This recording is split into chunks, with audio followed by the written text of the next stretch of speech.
2014 से लेके अब तक मुसलमानों पे कई किस्म के अटैक्स हुए हैं। आप लोग मुसलमानों को, उनके इदारों को, उनकी मस्जिदों को, दरगाहों को टारगेट बनाया जा रहा है, बुलडोजरों से ढाया जा रहा है।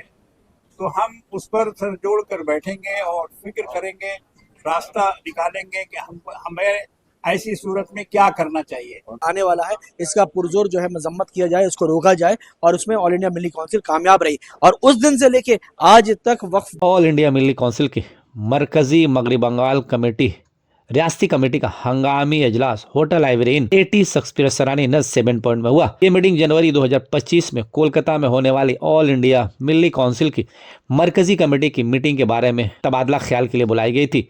आपको बता दें, आइंदा 3 रोजा अजलास मुनक्कद होगा जो 31 जनवरी से 2 फरवरी तक होगा, जिसमें 150 से ज़्यादा मेहमान हिंदुस्तान के अलग अलग जगहों से तशरीफ़ लाएंगे। इस इंतज़ामिया कमेटी के चेयरमैन अमीरुद्दीन बॉबी साहब को बनाया गया, जो 3 रोज़ा प्रोग्राम चलेगा। उस इस्तकबालिया कमेटी के चेयरपर्सन अमीरुद्दीन बॉबी रहेंगे।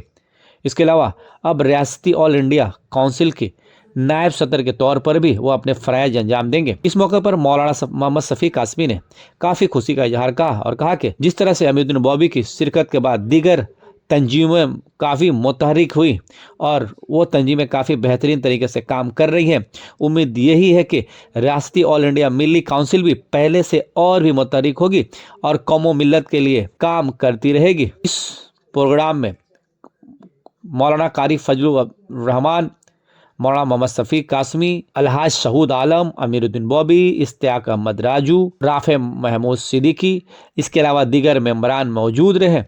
आइए देखते आगे की पूरी वीडियो में मीडिया से बातें करते वक्त लोगों ने क्या कुछ कहा। इस वक्त देश के बहुत खराब है, आप सब जानते हैं। 2014 से लेके अब तक मुसलमानों पे कई किस्म के अटैक्स हुए हैं, आप लोगों को पता है।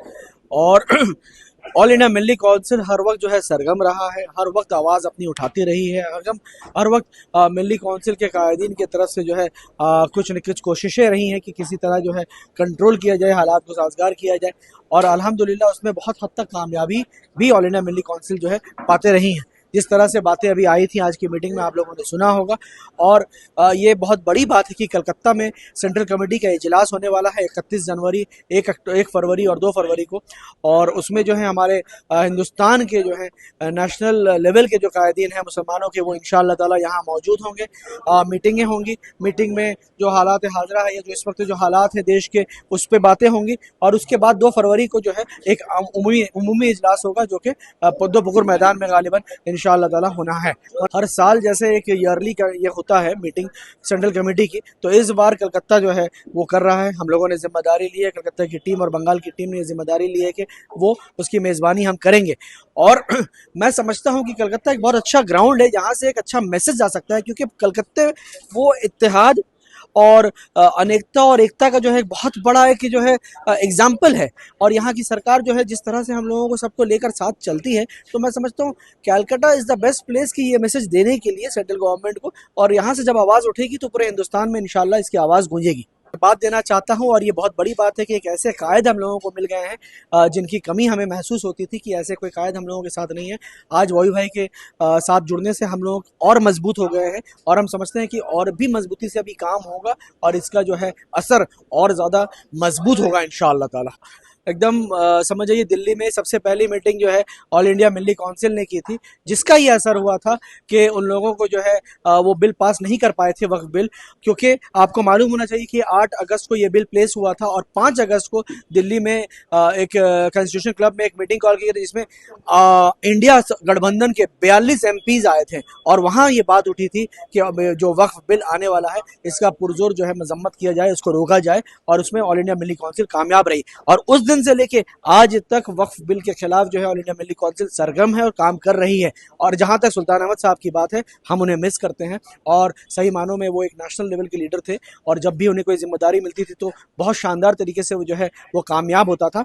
मगर अभी जो कुछ सालों से हम देख रहे हैं जिस तरह से अमीरुद्दीन बॉबी साहब कलकत्ता में जो है काम करते चले आ रहे हैं, चाहे वो मोहम्मडन स्पोर्टिंग क्लब हो, चाहे वो अंजुमन हो, चाहे इस्लामिया हॉस्पिटल हो। आपने देखा होगा कि इस्लामिया हॉस्पिटल G+9 बिल्डिंग बन गया है। हम मल्टी स्पेशलिटी हॉस्पिटल बन गया है। और जिस तरह से वो इतने शानदार तरीके से उसको ऑर्गेनाइज कर दिया उसको, और जिस तरह से मोहम्मडन स्पोर्टिंग क्लब को भी आप देख रहे हैं कि आई लीग 2 बार चैंपियन हो गया, ISL में मोहम्मडन स्पोर्टिंग क्लब चला गया है, और 3 बार CFL चैंपियन अभी मोहम्मडन स्पोर्टिंग क्लब हुआ है। अंजुमन के में 7,000 बच्चियां पढ़ रही हैं, अंजुमन में नई बिल्डिंग तामीर हो गई है और भी नई बिल्डिंग्स आने वाले हैं। अंजुमन की बच्ची इस बार जो है वो पूरा ऑल बंगाल में जो है उर्दू शोबा में जो है टॉप की है। अंजुमन की एक बच्ची बंगला में जो है टॉप की है, जिस तरह से आप देख रहे हैं। और अब रिसेंटली उन्होंने मिली कॉलेज की जिम्मेदारी जब उन्होंने ली है, तो मिली कॉलेज को भी किस तरह से उन्होंने शानदार बना दिया है और किस तरह से मिली कॉलेज आगे बढ़ता चला आ रहा है। 30 जनवरी, 1 फरवरी और 2 फरवरी को कलकत्ता में मुनक़िद होगा। इसमें पूरे हिंदुस्तान से तकरीबन 150 के करीब अफराद, उसमें उलमा, दानिशवर, मुफक्किरीन और इस तरह के लोग तशरीफ़ लाएंगे। जनता को ये फ़ख्र हासिल होगा कि वो उनकी ज़ियाफ़त करेगा और यहाँ आमद को खुशामदीद कहेगा।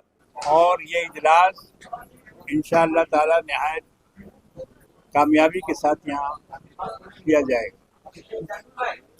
इसमें हम मीडिया वालों से भी गुजारिश करेंगे कि आप इसको ज़्यादा से ज़्यादा लोगों तक पहुँचाइए कि ये इजलास जनवरी के शुरू में, जनवरी के आखिर में और फरवरी की शुरू की 2 तारीखों में इजलास यहाँ मुनक़िद होगा। और पूरे हिंदुस्तान से उलमा, सुलहा, मुदब्बिरीन, दानिशवरान, ये सब यहाँ इंशाअल्लाह कलकत्ता हाजिर होंगे।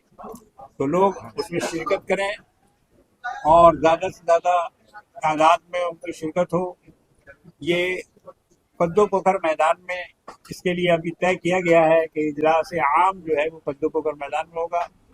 उससे पहले मजलिस आमला और इस तरह के जो कमेटियां हैं उनके इजलास अलग अलग जगहों पर होंगे, लेकिन इजलास आम जो है वो आखिरी दिन यानी 2 फरवरी को पद्दो पोखर मैदान में किया जाएगा इंशाअल्लाह ताला। मकसद आप हमसे ज़्यादा समझ रहे हैं, इसलिए कि आप मीडिया वाले हैं, आपको मालूम है कि आजकल मुल्क के क्या हालात हैं और किस तरह से यहाँ नफरत और फिरका परस्ती बढ़ रही है। और ख़ास तौर से मुसलमानों को, उनके इदारों को, उनकी मस्जिदों को, दरगाहों को टारगेट बनाया जा रहा है, बुलडोज़रों से ढाया जा रहा है। तो हम उस पर सर जोड़ कर बैठेंगे और फिक्र करेंगे, रास्ता निकालेंगे कि हमें ऐसी सूरत में क्या करना चाहिए, कौन सा कदम उठाना चाहिए, हम में इत्तेहाद कैसे पैदा होगा, हम कैसे मुत्तहिद होकर इसका मुकाबला कर सकेंगे। इजलास का मकसद यही है। हमारे साथ आएगा, हम उसको साथ लेंगे और जो भी हमारी मदद करेगा हम उसकी मदद कबूल करेंगे। इस ज़रात को दावत दी जाएगी और उनको बुलाया जाएगा, उनकी भी बातें हम सुनेंगे। जगह पे आप करें जहाँ करने की आपकी ताकत हो, ऐसी जगह मत बताइए कि जहाँ के लोग पहले से हिम्मत तोड़ चुके हैं और उनके हालात इंतहाई नाजुक तर हो चुके हैं। तो वहाँ इजलास करने का ये मशवरा मुनासिब नहीं है। ये तो पुरअमन जगह पर ये इजलास हो सकता है। हर तौर पर जवाब दिया जा रहा है। अभी देखिए मौलाना महमूद मदनी साहब की कानूनी कार्रवाई की बुनियाद पर बुलडोजरों का चलाना सुप्रीम कोर्ट ने मौकूफ किया है और उसने ऑर्डर दिया है कि इस तरह से किसी भी इदारे या किसी भी मस्जिद या दरगाह से छेड़छाड़ नहीं की जाएगी। तो ये तो सिर्फ इजलास का काम नहीं है, यहाँ तो बाकायदा कानूनी कार्रवाई की गई। जिम्मेदारी कोई नहीं, हम लोग जिम्मेदारी सब मिल के निभाते हैं, सब मिल के काम करते हैं। मिली काउंसिल जो है इसमें ये कोई नया अदारा नहीं है, इसमें पहले भी प्रोग्राम हो चुका है और लोग इसमें बहुत अच्छे पैमाने में ये प्रोग्राम हुआ। तो ये आज के जो हालात है पूरे हिंदुस्तान में मुसलमानों के साथ, इस पर एक तकरीर, एक मामला होने बताया जाएगा कि हालात पर कैसे हम लोगों को काबू करना है, कैसे हम मसले को हल करना है, कैसे आप एक मुसलमान एक दूसरे के साथ मिल के रहें, कैसे इसके फेस करें। उस पर ये तमाम कॉन्फ्रेंस, ये मीटिंग किया जा रहा है। मैं समझता हूँ कि मिली काउंसिल जिस तरह से यहाँ पर ये स्टेट के तमाम कमेटी मेंबर मिलजुल कर काफ़ी जोश से इस कामयाब करने की कोशिश में है। इंशाअल्लाह अल्लाह ने चाहा सब मिलजुल कर इसे क्लास जो होने जा रहा है 31 और 1-2 तारीख, इसको हम लोग बाखूबी निभाने की कोशिश करें। मुस्लिम काउंसिल जो है पहले से काम कर रही है और बंगाल में और ज़्यादा से ज़्यादा इस पर हम लोगों को काम करने की ज़रूरत है। हम लोग छोटा बड़ा हर अदारा तंजीम जगह में काम कर रही है, मिली कौंसिल कहीं पीछे नहीं। तो ये बहुत खुशी की बात है कि पूरे ऑल ओवर इंडिया से हमारे मेहमान खुशी जो सब लोग आ रहे हैं। हम लोग यहाँ उनकी बातें रखेंगे, बातें सुनेंगे। ये मैसेज पूरे हिंदुस्तान में जाना चाहिए। आज छोटे पैमाने पे हम लोग ने एक कलकत्ता शहर के कुछ लोगों को लेकर बैठने की बात की। हमारे सदर सेक्रेटरी, तमाम कमेटी के मेंबर लोग हैं, उन्होंने आज ये बात रखा, एक बजट पेश किया। पैसे की बात नहीं, मुसलमान किसी मामले में पीछे नहीं। जब वो लाखों करोड़ के शादी करा सकता है तो ये तो कौम और मिल्लत का मामला है। और इंशाल्लाह लोगों से किसी से चंदा मांगने की ज़रूरत नहीं पड़ी। हम लोगों के तमाम लोग जो लोग जुड़े हैं इस मिली कौंसिल में, हमारे यहाँ के अदारे में, जो पूरे मगरबी बंगाल से लोग अच्छे अच्छे लोग हैं, वो खुद इस मामले में आगे बढ़कर हिस्सा लेंगे। मैं समझता हूँ यहाँ पैसे का कोई मामला नहीं है, यहाँ काम करने का मामला है, अपनी बात पहुँचाने का मामला है, और जो हालात है उस पर गुफ्तगू करने की ज़रूरत है। इसके लिए हम लोग सब मिलकर एक होकर इसको आगे बढ़ाने की कोशिश करें। मिली कौंसिल के बुनियाद का मकसद ही यही है कि जुल्म को के खिलाफ बातचीत करना, उसको रोकना। टाटा जैसे काला कानून को मनसूख कराया, रोका नहीं, मनसूख कराया था। और तमाम अकाबरीन, दानिश्वरान जितने लोग थे सब हैं इसमें, और जितने लोग मुस्लिम पर्सनल लॉ बोर्ड में वो भी हैं इसमें, सारे वही लोग हैं।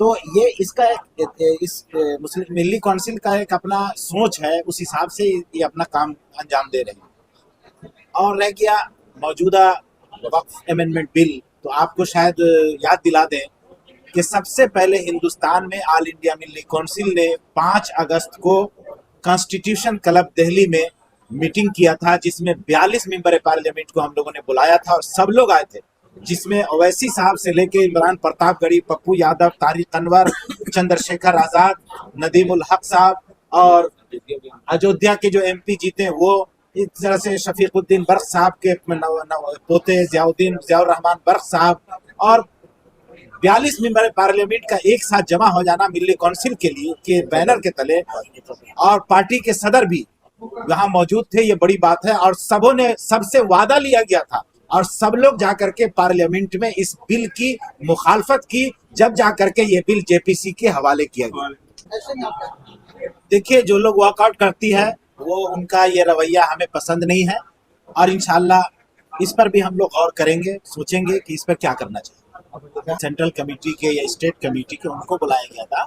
अब इंशाल्लाह ये मौलाना जियाउद्दीन साहब भी थे, मौलाना मोइनुद्दीन कासमी साहब थे, काजी ज़मीरुद्दीन साहब थे, मुफ्ती अब्दुल सुभान नदवी साहब थे, ये लोग तो थे, लेकिन जितनी सारे लोगों को नहीं बुलाया गया। ये लोग खुद मिली कौंसिल के जिम्मेदारों में से हैं, इसलिए उनको बुलाया गया था। और इंशाल्लाह ये मीटिंग अभी तो इख्तिताम को नहीं है, अभी तो इब्तिदा हुआ है इस इजलास के लिए, और ये चलता रहेगा कंटिन्यू। गोया के 31 जनवरी से पहले तक मीटिंग चलती रहेगी, और उसके बाद फाइनल मीटिंग जो है 2 तारीख को आम इजलास जो पद्म में उसके चेयरमैन जो मुकर्रर किए गए हैं और नायब सदर भी बनाए गए हैं जनाब अमीरुद्दीन बॉबी साहब को, ये हम सब के लिए बड़ी बात है। इंशाल्लाह उनकी क़यादत में, सदर साहब की सदारत में ये कारवां आगे चलेगा। मिल्लत के लिए, मुल्क के लिए जो मुफीद काम होगा ऑल इंडिया मिली कौंसिल वो काम अंजाम देगा, और इंशाल्लाह मुस्तकबिल में भी दिया है, हाल में भी कर रहा है और माजी में भी किया है।